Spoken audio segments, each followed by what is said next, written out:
Hello बच्चों, कैसे हो आप सब। आशा करती हूँ आप सब अच्छे होंगे। तो आज हम एक कविता पढ़ने वाले हैं जिसका नाम है हरी हरी दूब पर। और इस कविता का क्या उद्देश्य है।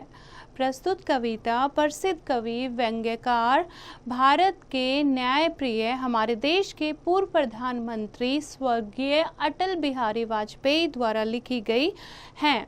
और कविता में इन्होंने मानव के क्षणभंगुर जीवन को परिभाषित करते हुए वास्तविक जीवन जीने की सलाह दी है।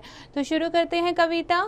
हरी हरी दूब पर ओस की बूंदें अभी थी अब नहीं हैं, ऐसी खुशियाँ जो हमेशा हमारा साथ दें, कभी नहीं थी कभी नहीं है।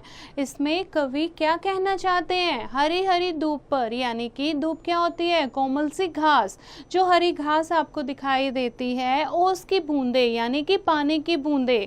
रात में क्या होता है, घास के ऊपर जो है पानी की बूंदें ओस के रूप में होती हैं। और उसके बाद जैसे ही सूरज निकलता है वो क्या हो जाती हैं, गायब हो जाती हैं। तो अभी थी अभी नहीं है ना। और वो क्या होती है, वाष्प बनकर भाप बनकर उड़ जाती हैं। तो बच्चों ऐसे ही कवि ने कहा है कि जो हमारी जिंदगी में खुशियां होती हैं ना, तो वो हमेशा लंबे टाइम तक नहीं चलती, वो क्षणभंगुर है यानी कुछ ही समय के लिए होती हैं। तो हमें कभी भी खुशियों के टाइम पर जब हम खुश होते हैं, हमारी ज़िंदगी में अच्छा चल रहा होता है, हमें ये नहीं सोचना चाहिए कि कभी दुख तो कभी नहीं आएगा, क्योंकि खुशियाँ अभी हैं। ऐसे ही दुख भी थोड़ी देर के लिए होता है, समय जो है वो बदलता रहता है। आगे बढ़ते हैं। कंवार की कोख से फूटा बाल सूर्य, यानी कंवार यानी कि आश्विन का महीना, कोख से यानी पेट से, फूटा बाल सूर्य यानी कि सूरज, उगता हुआ सूरज है ना, सूरज निकला जब पूरब की गोद में पांव फैलाने लगा। और किस तरफ से निकलता है सूरज, पूरब की तरफ से। तो वहाँ पर हर जगह पूरब में रोशनी फैलने लगी। तो मेरी बगीची का पत्ता पत्ता जगमगाने लगा।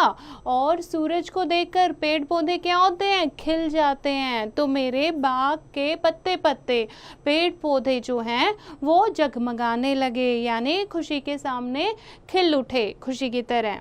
मैं उगते सूर्य को नमस्कार करूं या उसके ताप से भाप बनी ओस की बूंदों को ढूंढूं। अब आगे कवि क्या कहना चाहते हैं कि अब सूरज जो निकला है, मैं उसकी गर्मी को प्रणाम करूं। ताप क्या होता है, गर्मी। मैं उसकी गर्मी को प्रणाम करूं या फिर उसकी गर्मी से सूर्य को नमस्कार करूं, या फिर उसके ताप से यानी उसकी गर्मी से जो भाप बनकर उसकी बूंदें उड़ गई हैं उनको ढूंढूं। यानी कि अब जो दुख जो चला गया है मैं उसमें दुखी रहूं, या जो खुशियाँ आई हैं उन खुशियों में खुश हूँ। तो क्या कहना चाहते हैं कवि कहना चाहते हैं जब हमारे जीवन में खुशियाँ आती हैं तो हमें खुश रहना चाहिए, क्योंकि खुशियाँ जो हैं वो बहुत कम होती हैं। और जब दुख आते हैं तो तब हम कुछ देर के लिए दुखी होते हैं। तो दोनों ही स्थितियों को हमें स्वीकार करना चाहिए। आगे बढ़ते हैं। सूर्य एक सत्य है जिसे झुटलाया नहीं जा सकता, मगर ओस भी तो है एक सच्चाई।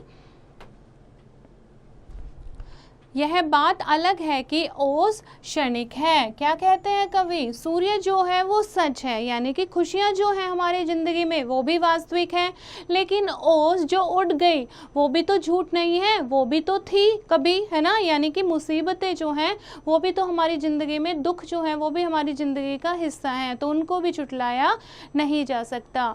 क्यों ना मैं क्षण क्षण को जीऊँ, कण कण में बिखरे सौंदर्य को पीऊँ।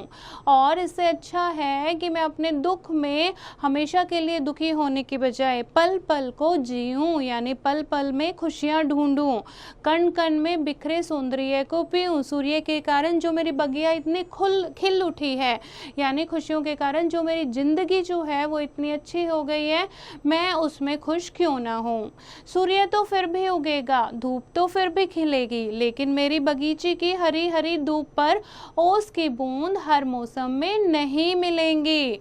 क्या कहते हैं आगे कवि कि सूर्य जो है यानी खुशियाँ जो है वो तो आती ही रहती हैं, सूर्य के कारण धूप भी आती है और मेरी बगीची हमेशा खिली रहेगी, लेकिन जो हरी हरी घास पर उसकी बूंदें थी वो हर मौसम में नहीं मिलती, इसीलिए दुख जो है वो बहुत कम होते हैं हमारी ज़िंदगी में। उसमें हमें उससे गाते नहीं रहना चाहिए, उससे दुखी नहीं रहना चाहिए, उससे निकलकर हमें खुशियों में खुश होना चाहिए, क्योंकि दुख जो है वो कुछ ही पल के होते हैं। तो बच्चे, ये लिखी है भारत रत्न स्वर्गीय अटल बिहारी वाजपेयी जी ने। अटल बिहारी वाजपेयी जी के बारे में कुछ पढ़ते हैं। अटल बिहारी वाजपेयी का जन्म 25 दिसंबर 1924 को मध्य प्रदेश में हुआ था। श्री वाजपेयी जी अपने छात्र जीवन के दौरान पहली बार राष्ट्रवादी राजनीति में तब आए जब उन्होंने वर्ष 1942 में भारत छोड़ो आंदोलन में भाग लिया था। श्री वाजपेयी जी ने अपना करियर पत्रकार के रूप में शुरू किया था और 1951 में भारतीय जनता पार्टी में शामिल होने के बाद उन्होंने पत्रकारिता छोड़ दी थी और वे भारतीय जनता पार्टी के संस्थापकों में से एक थे। 1968 से 1973 तक उसके अध्यक्ष भी रहे। वे भारत के 10वें प्रधानमंत्री बने थे। वे पहले 16 मई से 1 जून तक 1996 तक तथा फिर 19 मार्च 1998 से 22 मई 2004 तक भारत के प्रधानमंत्री रहे। वे हिंदी कवि, पत्रकार व एक प्रखर साहित्यकार, सामाजिक कार्यकर्ता और बहुआयामी व्यक्तित्व के व्यक्ति थे। उन्होंने लंबे समय तक राष्ट्र, धर्म और वीर अर्जुन आदि राष्ट्रीय भावनाओं से ओतप्रोत अनेक पत्र पत्रिकाओं का संपादन भी किया। उन्हें भारत के प्रति उनके निस्वार्थ, संपूर्ण और 50 से अधिक वर्षों तक देश और समाज की सेवा करने के लिए भारत का दूसरा नागरिक सम्मान पद्म विभूषण दिया गया। 2015 में इन्हें भारत का सर्वोच्च सम्मान भारत रत्न दिया गया।